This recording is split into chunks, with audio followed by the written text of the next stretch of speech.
hope you're doing well. It's Steve Burke here. So I'm not much of a gearhead. I like buying gear. I like buying tools that can allow me to be more creative. But for most of my musical career, I've been a bit of a gear minimalist. I try to buy a bass that can do it all. I made a video about that, my PJ bass back there. I keep my pedal set up minimal with the philosophy that I should know each pedal inside and out, that I should treat each pedal like it's its own musical instrument. I like finding a few pieces of gear and really getting a lot of use out of them. Now, I've experimented a lot. I've bought and sold a lot of different pedals, trying to figure out what works for me. And I get questions sometimes, what pedals do you recommend? And this is a difficult question because what we're all trying to do is a little bit different. What works for me isn't what's going to work for you. That being said, I think that there's at least one pedal that we can all agree on that we must own. And it's going to sound really obvious, but I think it's also a pedal that if you buy it and you use it, you're going to sound better instantly. That's quite a promise.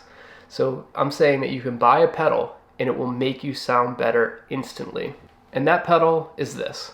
It's a tuner pedal. Now, hear me out, okay? It goes a little bit deeper than you might think. So yes, we got to play in tune. Everybody knows that. But my opinion is that people are not playing in tune enough and that you're not utilizing the full advantage of this pedal.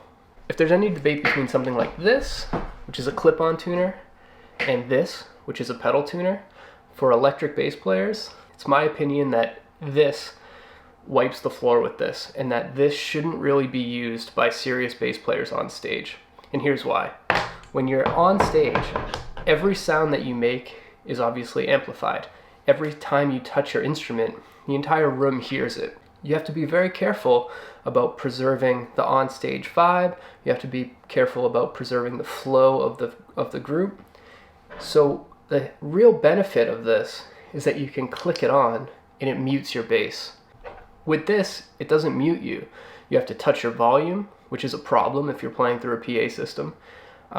And if you don't touch your volume to mute yourself, and you don't have any other way of muting yourself while using this, you make an audible tuning sound. You hear that classic sound of somebody tuning up on stage. It's a problem, and there are certain contexts where it's absolutely not appropriate. So before we go on, I want to tell a quick story about a time that somebody I know lost a gig because they didn't have one of these. So this was somebody who prided themselves on tuning by ear. They prided themselves on being sort of a traditionalist. So their heroes, you know, the old jazz guitar players of the past, they didn't use one of these. The old country guitar players, they tune, you watch them, they tune by ear on stage. They'll even tune in the middle of a solo. They'll do things like this. And this guitar player thought that he was one of those types of people. And maybe he is. He has a great ear. But all that it ended up doing was the entire band had to stop while this person tuned audibly on stage. It completely interrupted the flow of the band. By having one of these, you can tune silently, you can tune stealthily. To give you an idea of how obsessive I am about tuning, I tune between every single song. And that may sound like a lot, but remember, I'm a bass player. I'm back in the shadows of the stage. I can just click this on, check my 4 strings really quickly, make tiny adjustments, and boom, perfectly in tune. The other benefit to using a tuner pedal and being dead on in tune is that it actually makes you sound tighter. When the bass guitar is out of tune, those low frequencies produce an audible rhythm. In fact, I'll show you, I'll demonstrate this. Here. So what sounds good in a band, what sounds really tight, is when every rhythm is perfectly on with everybody else, right? Well, if your bass is slightly out of tune, your bass is producing a rhythm that you're not aware of. Okay, so check this out. Here it is.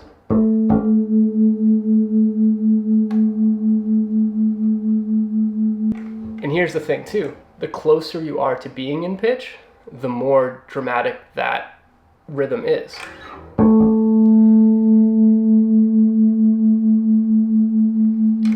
Might not sound like a lot. You might never have actually consciously perceived this at somebody else's gig when the bass is out of tune, but your brain does. And your brain perceives it as being not as tight as it could be. And check it out, when you hear really amazing, tight funk bands, the horns, everything, dead on in tune. It's really important. And the bass is the foundational instrument.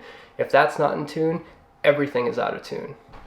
I mean, I could just keep going about the benefits of making this your best friend, both in the practice room and on stage. I mean, this one is the TC Electronic Polytune 2, and I dig it because it's nice and bright, but the main thing I like about it is that it's very, very accurate.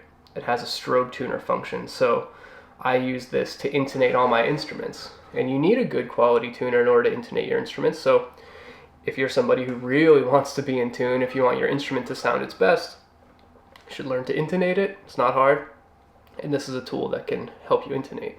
The other hidden benefit that I believe is that your ear becomes better.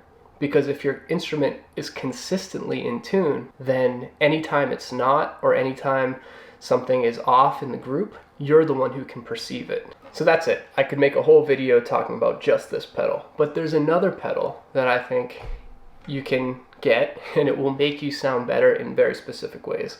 And that is a pedal like this. So this is a compressor pedal.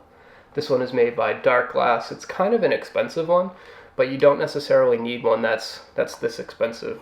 The thing that all of them will do is they'll even out your playing. Okay, they'll even out your dynamics in your playing. One of the most difficult things on the electric bass is getting consistency between your two plucking fingers. So most of us pluck with two fingers. Each finger sounds slightly different, has a slightly different angle of attack, and they're not the exact same strength.